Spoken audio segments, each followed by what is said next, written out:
Capital Punishment in 1991 is a film about family and about fatherhood, and not just biological family. It's a film about found family and about the paternal relationship between a martial arts master and his sensei. Real-life former world light heavyweight kickboxing champion Gary Daniels plays Faya, who is also a kickboxing champion. His nemesis, mentor, social father, and possibly father-in-law is Nakata, an evil international drug lord. The film focuses on the conflict Gary Daniels feels between his loyalty to his sensei, Nakata, and his hopes for his unborn child, and the conflicts Nakata feels between his capitalistic philosophy and his love for his protege and social son. Capital Punishment begins by introducing the defining aspect of this film, the masterful performance of real-life former world light heavyweight kickboxing champion Gary Daniels as Faya, in his first leading role in Western cinema. The film begins in medias res, with the first scene opening with Faya in a kickboxing match. Initially, it seems that this scene may be intended to demonstrate the action prowess of Gary Daniels, but the scene is actually considerably more complex. The fake police sent to apprehend Faya by David Carradine's corrupt DEA agent can't identify Faya because they don't know what he looks like, even when they have a photograph of him. This subtly establishes the conflicts between the two primary antagonists, Nakata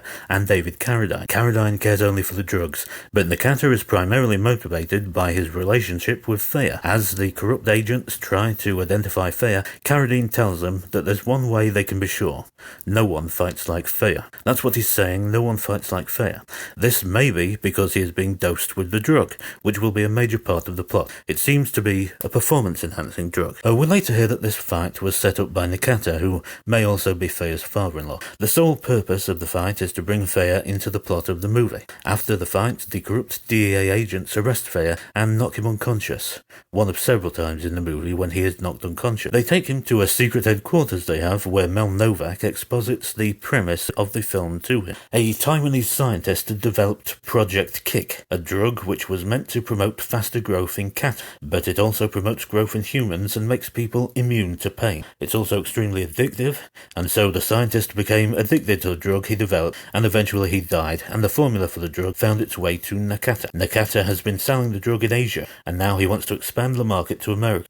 But the drug causes birth defects in the children of those who take it. At this point, the film introduces the themes of social fatherhood and found family, which become prominent throughout the movie. Faya says that Nakata was like a father to me. Nakata was like a father to me. And doesn't specify why he left him. At this point, a man with a machine gun arrives and temporarily murders Mel Novak. Clearly, they could have murdered Faya if they wanted to, but Nakata doesn't want him dead. We later find out that Nakata has a plan for Faya, which doesn't involve his death, although even that plan will eventually be abandoned because Nakata cares so much for Faya. Nakata was Faya's sensei, and wants nothing more than to rebuild the relationship that they had with each other. Everyone involved in the previous scene was working for Nakata, both Mel Novak and the man who murdered him with machine gun, and they were briefing Faya as the first part of a recruitment pitch. Waking up in his own bed, Faya goes downstairs and finds the last main character to be introduced, a woman who works for the DEA. He asks where his wife is and is told that she is in the hospital, and so the next scene takes place in the hospital. Faya is going to be a father. His wife is pregnant and will be fine, although she is having some bleeding. David Carradine phones Nakata to tell him that everything is going according to plan. Faya calls the DEA agents, not knowing that they're fakes, to join the plan that they had tried to recruit him into, to fake the death of a kickboxer while he's in the ring, so the kickboxer can be taken away and given a new identity. The man is to be entered into witness protection because he was one of Nakata's closest associates, until he ran off with Nakata's daughter. We later find out that he is actually involved with Faya's wife. Does this mean that Faya is not just the protege of Nakata, but his son-in-law? Perhaps. After a training montage, which is masterfully edited, the fight takes place and Faya's opponent is drugged, experiencing abdominal pain before falling unconscious. The DEA man, acting as Faya's second, cuts open a glove to reveal a metal weight, which may or may not have been in the glove when Faya was using it. The plan was to publicly fake the kickboxer's death. The public nature of it means Faya is now known to have intentionally killed him due to the discovery of the weight in the glove. The DEA man is framing him. Maybe it could be a different glove that he has planted to frame Faya. Faya is also on the drug Kick, which numbs pain, and so may have prevented Faya from realizing the weight was in the glove. As Faya is being dragged away, he escapes using his kickboxing abilities. He is picked up by the female DEA agent outside the kickboxing arena. She is the only non-corrupt law enforcement official in the entire movie. She takes him back to his home, where they are attacked by Nakata's men, and they fight them off. Faya asks if the woman is okay, then runs after the villains while she is being choked. Hope you're okay. leaving her to blow up his house while he rides after the survivors. The survivors drive off a cliff and explode, and Thayer finds a dark alleyway to sleep in, where he dreams of his pregnant wife. It's not clear why he does this, as he has no knowledge as to the destruction of his house, so as far as he knows, he could just sleep there. David Carradine sends some people to pick Thayer up after he is spotted sleeping in this alleyway, but he defeats them all until the corrupt DEA agent he was working with at the fight talks him down. He tells Thayer that this was all part of the plan, and Thayer will now also be relocated and given a new identity to hide from Nakata. Thayer tests him by talking about the female DEA agent, and he gives himself away by not knowing that she's female, even though she also works for David Carradine, as we soon find out. We now come full circle as Thayer returns to the site of the fight from the first scene, where he finds the proprietor of the place talking to Mal Novak. This is where he discovers that Mal Novak is still alive, and where he finds out that Nakata's men set up the fight from the opening sequence. Mal Novak tells him that he has been Nakata's guinea pig, and that he has been experiencing chills and hallucinations because Nakata has been giving him kick. Mal Novak then escapes, while Gary Daniels burns the owner of the place alive, but not until he's told Thayer about a warehouse from which the villains operate. This seems to mark the end of the first act of the movie. Thayer now knows who is who. He knows that the female DEA agent is the only one who can be trusted. He knows he's been dosed against his will with kick. From this point on, Thayer is no longer merely being manipulated, moving from one situation to another, never knowing who to trust or who he will have to fight next. Now he will be hunting Nakata. Thayer goes to the warehouse, where he finds a photographic slide. This is very important. This is the moment which sets up the rest of the film. He then fights several enemies before again being knocked unconscious. Keep the change. He awakes to find that he is with Nakata, the first time the two meet in the film. This is where we find out what drove Thayer and Nakata apart in the first place. Nakata's ethos is explicitly capitalist, and he likens his drug business to the traffic in alcohol and other harmful substances. Thayer was involved in the business and left because of the birth defects caused by the drug. Nakata has been having Thayer dosed to use him as a guinea pig, just as Mal Novak said, so the drug formula can be refined to avoid the birth defects. Thayer wants an antidote, but there is no antidote. Nakata reminds Thayer that Thayer's wife is pregnant, and there is a 90% chance of birth defects. Realizing that Thayer won't rejoin the business or willingly take part in experiments to refine the drug and eliminate the birth defect problem, he still doesn't threaten to kill Thayer. He only tells Thayer that no one will believe his case against Nakata because he is a drug addict and is wanted for murder. This is a very important scene, as it reinforces the paternal relationship between the two and firmly establishes that Nakata's motivation is centered on rebuilding his relationship with Thayer, even potentially at the cost of his drug business. This becomes a firm pattern of behaviour throughout the film, while Thayer's main concern is with his own unborn child. This character dynamic also provides conflict between Nakata and David Carradine, which leads to the events of the action finale. This is highlighted a couple of scenes later when Carradine tells Nakata, "The only thing I regret is Thayer not killing your men. I've lost too much. Now I'm losing patience."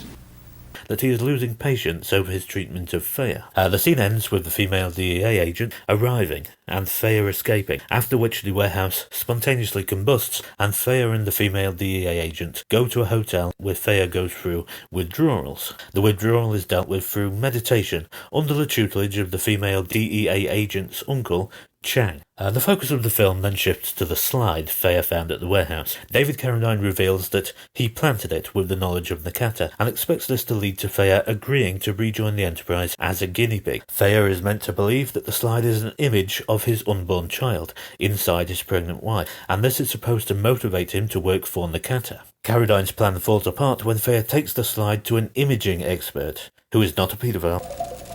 I'm no podiatrist, nor am I a pedophile. Who tells him that the image actually represents a doll manufactured in Hong Kong. Nakata then reports back to his criminal cohort. The exploding warehouse eliminated drug product worth $3 million, and they are unhappy. So, Nakata murders them. Thematically, this is important, as showing Nakata's indifference to killing highlights the specialness of his relationship to Thayer, who he will not kill. Thayer and his sidekick are in a bar discussing their efforts to track down a similar doll to the one from the slide, when they are suddenly attacked by more henchmen, who lay lengthily beat up. The action in this film isn't particularly good, especially by the standards of films starring real-life former world light heavyweight kickboxing champion Gary Daniels, but there is a lot of it. The action scene calls back to the fight at the warehouse. He kept the change. Nakata and David Carradine decide to get Faya by taking his wife, while Faya is at a fun fair tracking down the doll. Faya beats up enough people to get information. He gets sent to an ice factory where Nakata's sidekick, played by Scott Shaw, is telling various criminals that the drug they plan to sell will be widespread and have many addicts before anyone finds out about the birth defects. These are the stakes of the movie.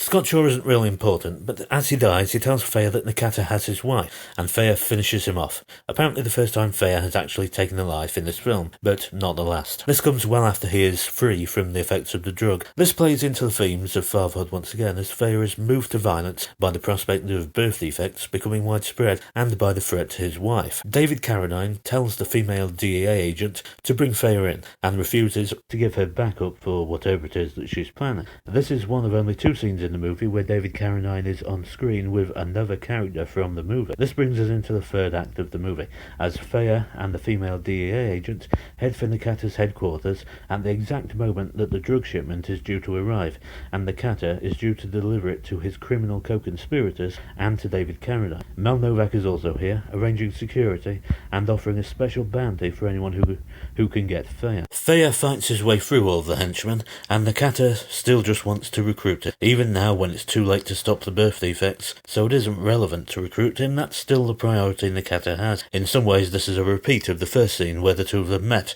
Nakata and Faya, as Nakata again talks about Faya being dosed with the drug and tries to get him to come back. But this time he reveals that Faya's wife has been working for him all along. The way the drug has been administered to him is through his wife, and she has also been producing offspring to see if the drug still produces birth defects. 5 pregnancies in 2 years implies that she hasn't been carrying those pregnancies to term. The wife is actually the lover of the man who Faya supposedly killed at the beginning of the film to fake his death for the DEA. The man who is supposed to have run off with the daughter of Nakata himself. This leads into the action climax as the female DEA agent arrives and everyone starts fighting. The girl arrives with backup, although I have no idea who they are or where they came from, but the backup includes Gerald Okamura. Okamura fights Mel Novak. Faya fights the man he already killed. Nakata takes on a suited crime lord in a kung fu battle. I think Mel Novak is actually dead now. Nakata escapes to a rooftop, but Carradine no longer has any use for him, so he orders the corrupt police helicopter to leave him there to face fire. That's his capital punishment. Faya takes the knife from the man he has now killed for a second time and gives it to the female DEA agent so she can efficiently murder his wife, and he then runs after Nakata. Even now, Nakata doesn't want to kill him. He calls him by his first name and explicitly calls out their paternal relationship. He says, "I don't want to hurt you." And then we have the end of the film, which just wraps up the various other arcs. David Carradine gets exploded, the other corrupt cops clean house, the 2 leads end up together, end of film. So looking back at the plot of this movie, we're left with the question of why any of it happened. Nakata consistently claims that he wants Faya to come back to him so that he can be used as a guinea pig for the drug to learn how to prevent birth defects, but this can't be true. Nakata has his wife to dose him with the drug, and the experiments have been ongoing throughout the time they were apart. Thus, the only reason for any of the things in this plot to happen is Nakata's desire to reform his relationship with Faya. There's no practical motive, only an emotional one.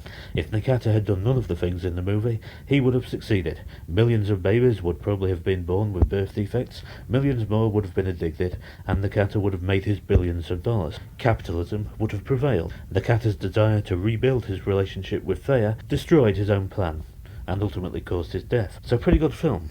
A real emotional core. Highly recommended. So pretty good film. A real emotional core. Highly recommended.